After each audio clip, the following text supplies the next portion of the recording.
अनुरोध त्यो टेमीको दुध लगेर कराईमा हाल त। मैले भनिसकेँ दाइ त्यसलाई एउटा सानो गफ गर्नु छ। गफ भन्ने कुरा कहिले पनि सानो हुँदैन, पक्कै खास होला जस्तो छ। जाउँ बसेर कुरा गरौँ।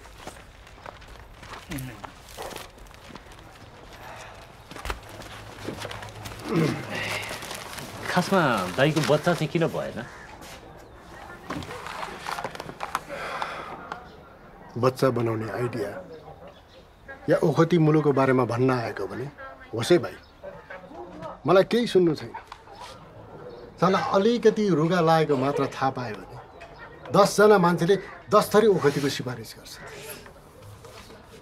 In Nepal every time is T time, everywhere is toilet, every main is doctor भन्थ्यो मेरो खैरे साथी। त्यस्तो होइन दाइ, खासमा मेरो पनि बालबच्चा भएन र डाक्टर देखाउन गएको। तेरो पनि बच्चा छैन? छैन र त दाइ, डाक्टर देखाउन गएको हुन्छ भन्छ 15 लाख माग्छ। 15 लाख हुँदैन त लन्ठै साप। हेर भाइ, यो धरतीमा मान्छे 8 अर्ब पुगिसके। हरेक मिनटमा 270 बच्चा जन्मन्छ। तेरो जन्मेन, मेरो जन्मेन, के भयो त? यो त लोकको कल्याण भएको छ।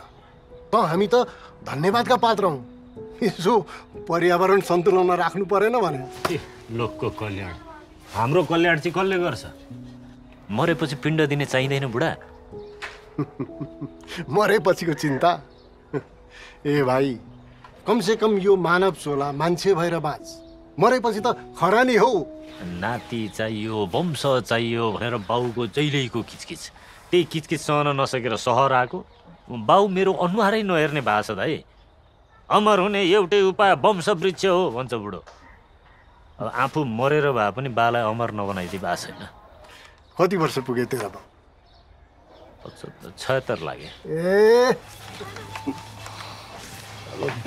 बिचरा मेरो बाउ पिण्डको अनुहारै हेर्न नपाइकन बित्लान् कि भन्ने पिर पर्न थाल्यो। धेरै पिर नगर भाइ, मेरो एउटा उत्तम सल्लाह छ, मान। अब यो 2-4 वर्ष बाउको किचकिच सहेरे बस, अनि बाउ बितेपछि आफ्नो मर्जीले जिन्दगी बाँच। In Nepal every main is teacher, यो चाहिँ भन्न छुटाएछ तिम्रो खैरे साथीले। तिमी त महाफटा पो रहेछौ त बुढा। झन् बच्चा बच्ची नभएको मान्छे दुःख पीडा बुझ्ला भनेर सुनाएको त उटपटाङ सल्लाह पनि दिँदो रहेछ। ए बस न, बस। बस्दिनँ म। ल ल ल भाइ, 5 लाख दिन्छु, तर धितो चाहिँ चाहिन्छ है मलाई। 5 लाखले के हुन्छ यहाँ? अब पुरै 15 लाख त मसँग कहाँ छ र दिनु? बाँकी पैसा यसो अरूतिर खोजमेल गर न। लु त्यसो भए तपाईँलाई 3टा लैनो भैँसी धितो भयो। नजाऊ है सानो पधेरीमा, आफ्नै छायाले पनि छल गर्छ भन्छन् अँधेरीमा। आफ्नै छायाले पनि छल गर्छ भन्छन् अँधेरीमा।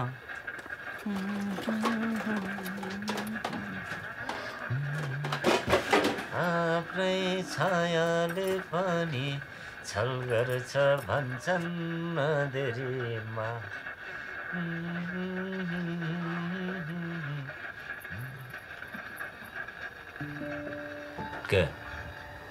के सोचेर मक्क परेर बसेको?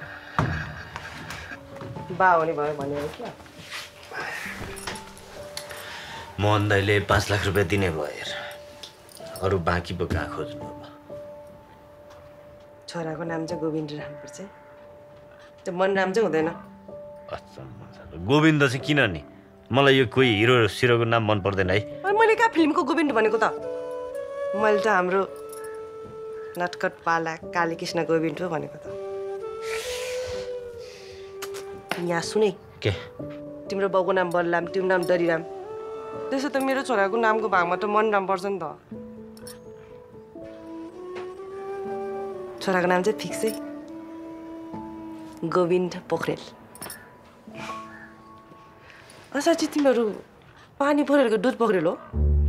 अचम्म, जे पोखरेल भयो भने तँलाई के फरक पर्यो? त नेवार म बाहुन सिद्धिएन। जन्माउनु त मैले हो नि त, थाहा पाउनु परेन दुध पोखरेल जन्माउँदैछु पानी पोखरेल भनेर। ओ दादी राम दाई, ओ बाटा पहिला बाडो निकालेर देखा अनि छुट्याउला